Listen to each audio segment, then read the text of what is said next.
It was just another shift at the hospital. My name's Eliza Bennett, a 40-year-old ER nurse who's seen it all. I like my job, even though it's tough sometimes. The hospital's short on specialists, so I often pull double duty, working in the ER and wherever else I'm needed. Tonight, I was in the ER, same as always. My husband, Michael? Well, he's been busy building his political career, working as an assistant to the mayor. We don't talk much about my work. He's not too interested. We've been living our separate lives under the same roof, each absorbed in our own worlds. We never had kids. I wanted them for a long time, but it just didn't happen. Eventually, Michael told me he was fine without children. He said he liked the quiet, so it's just been the two of us, living in a kind of silent agreement. The ER was buzzing with the usual chaos, nurses and doctors rushing around, the constant beeping of machines. I was checking on a patient when I heard the ambulance siren. It was a call from a residential area, something about a sick baby.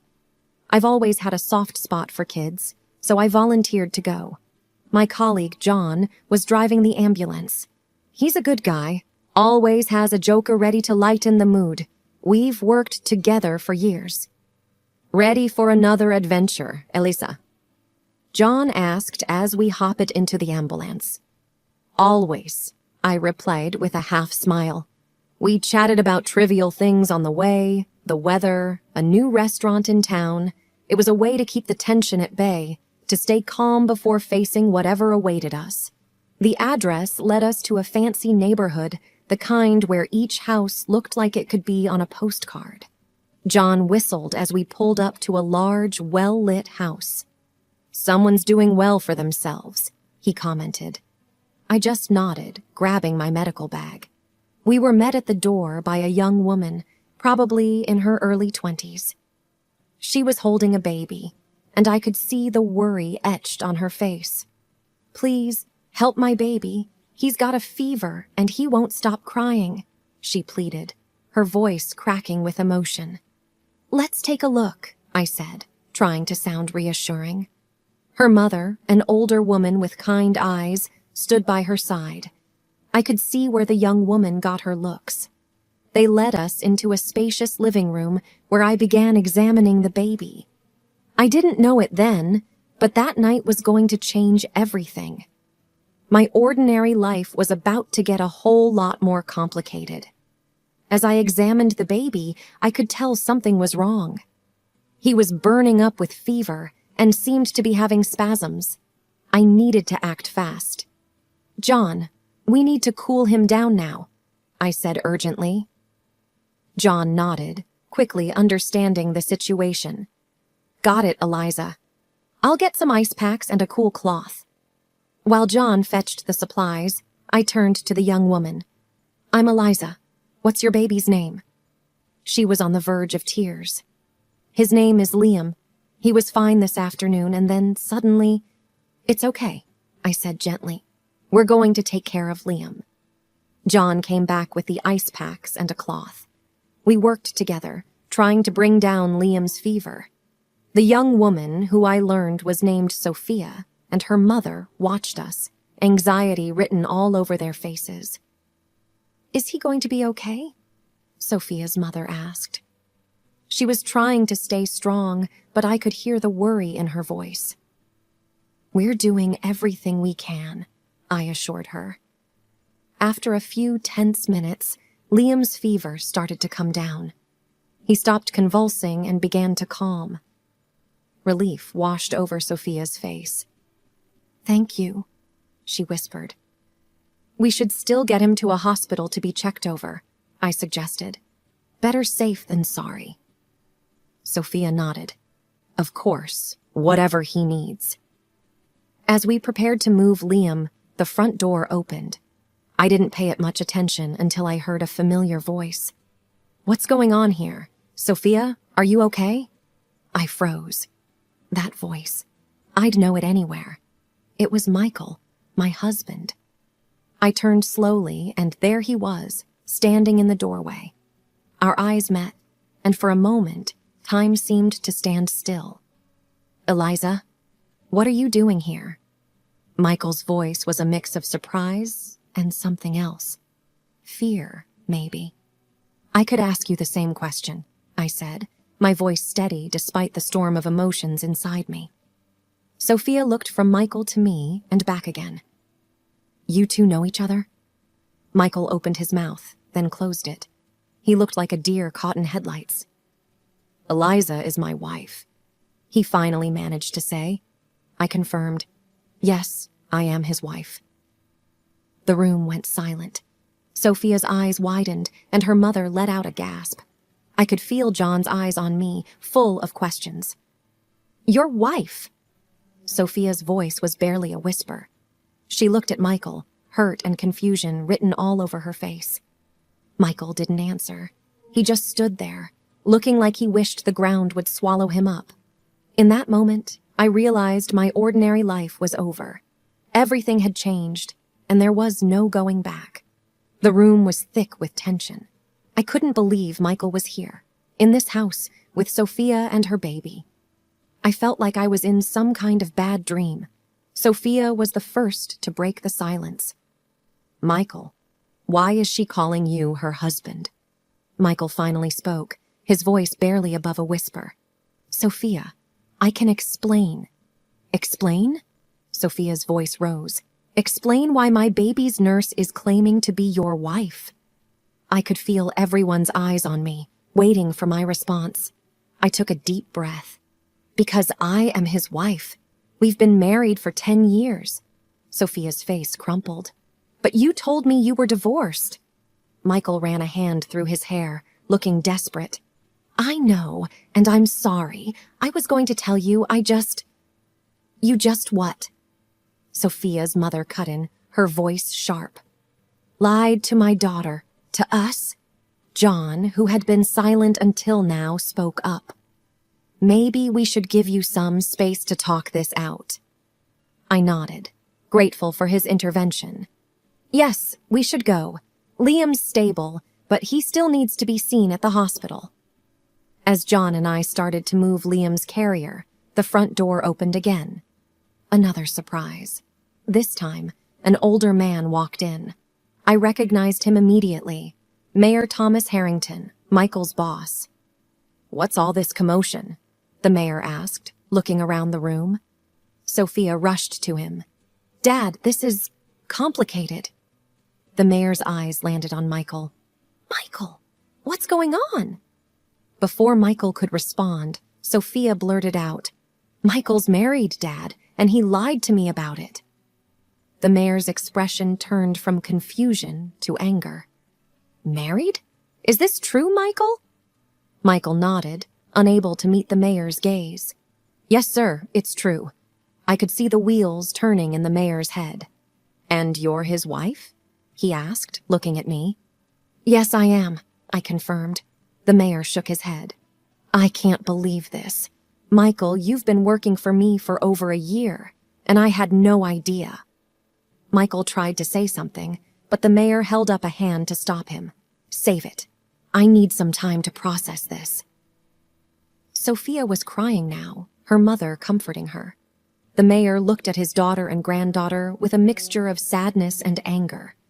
I felt like I was watching everything from a distance. This was my life falling apart, but it felt like a scene from a TV show. As John and I finally left the house with Liam, I couldn't help but glance back. Michael was standing there looking lost. Part of me felt sorry for him, but another part of me was angry, so very angry. I had no idea what was going to happen next.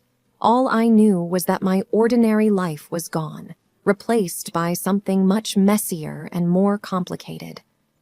After dropping Liam off at the hospital and making sure he was in good hands, I couldn't stop thinking about everything that had happened. I needed answers. I needed to talk to Michael. I drove home, my mind racing. When I got there, Michael's car was in the driveway. I took a deep breath and went inside. Michael was sitting at the kitchen table, looking like he hadn't moved since he got home. He looked up when I came in, his expression a mix of guilt and fear. Eliza, He started, but trailed off. I sat down across from him.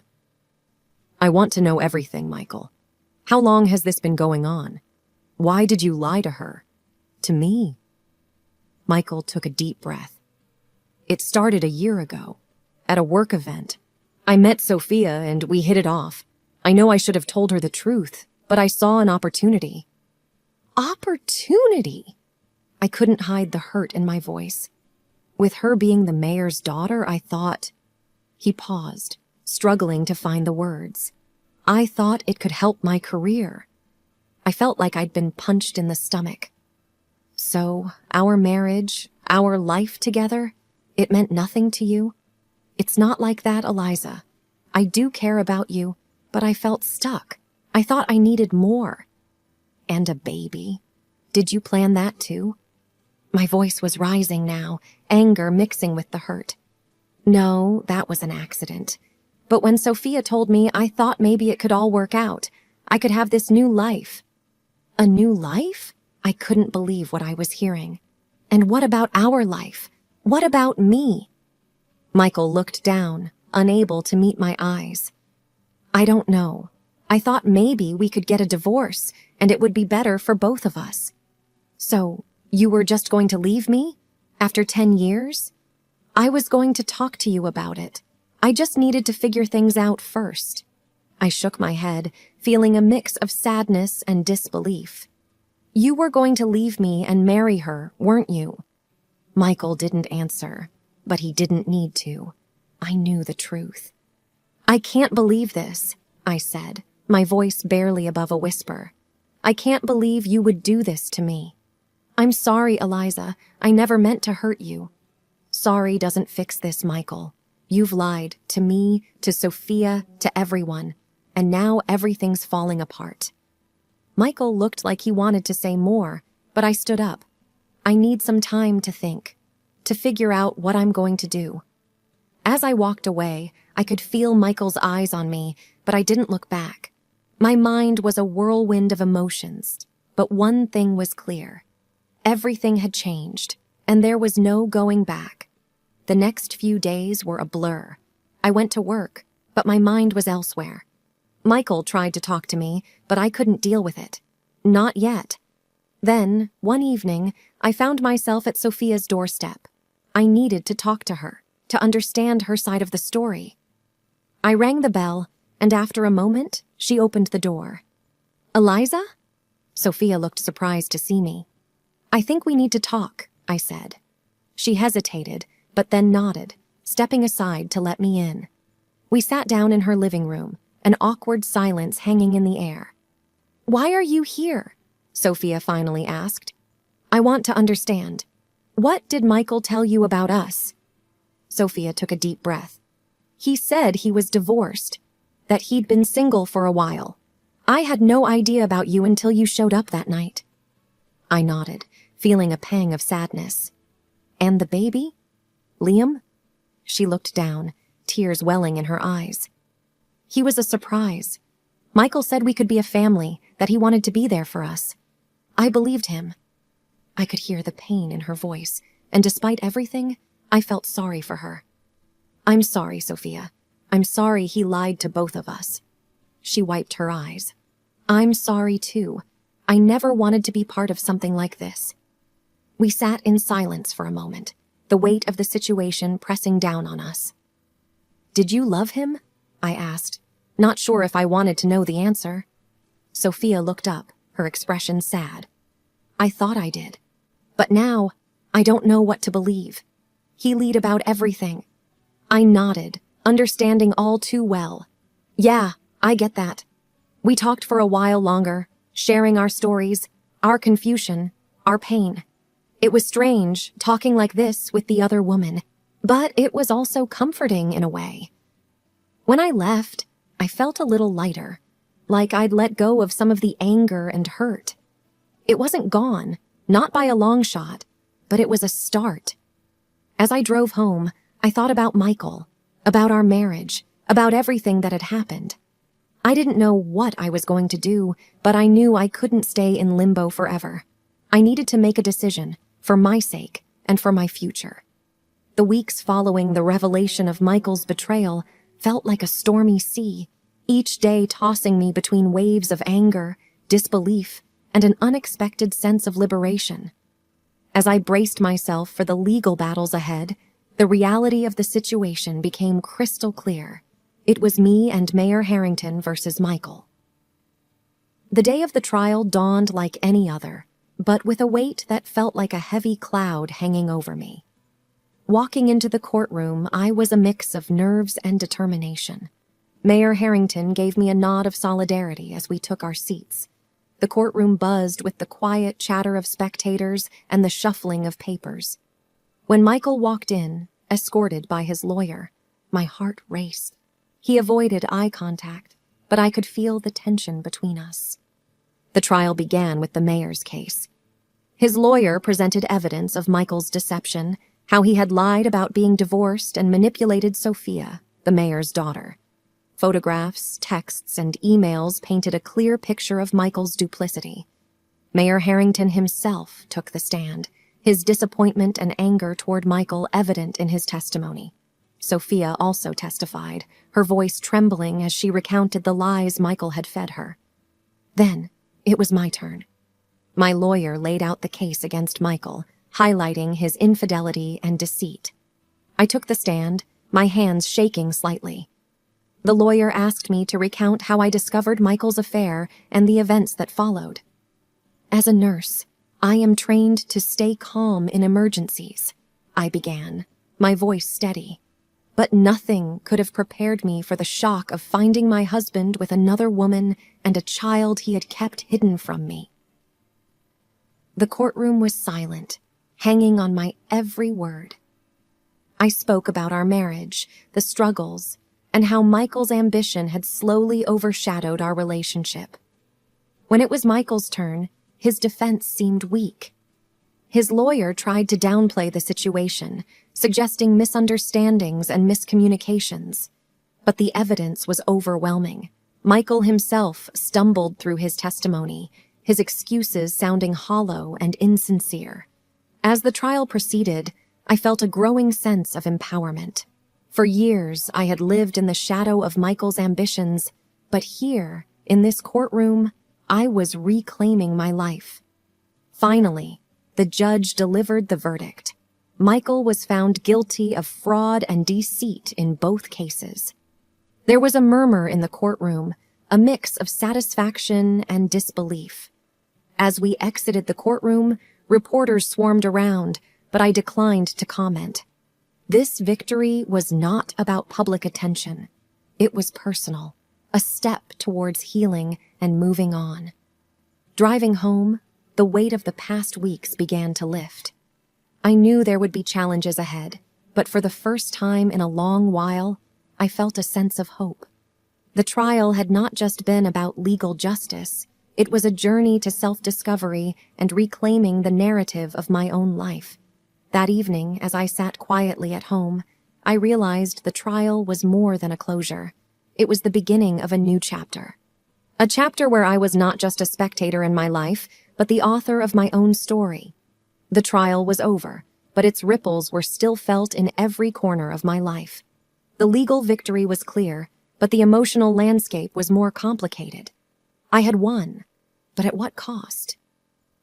The weeks following the trial were a blur. I threw myself into work, finding solace in the routine of my shifts at the hospital.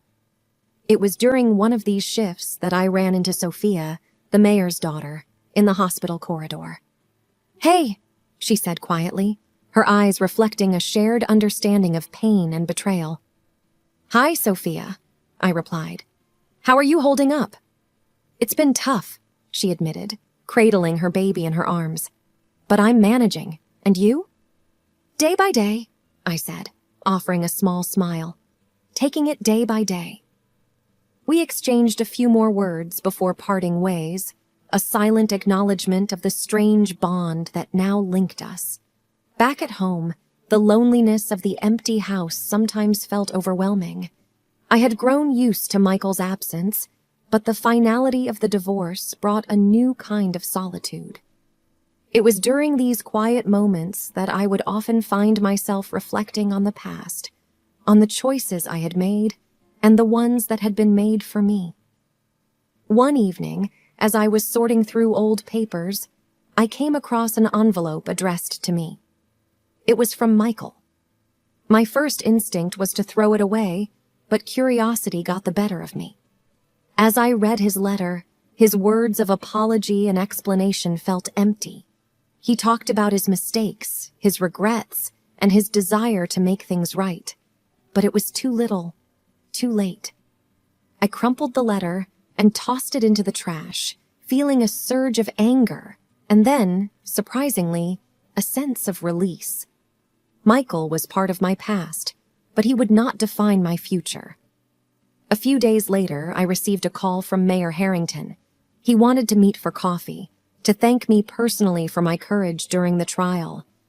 Sitting across from him in the small cafe, I felt a sense of respect for the man who had stood by his daughter and supported me through the legal ordeal.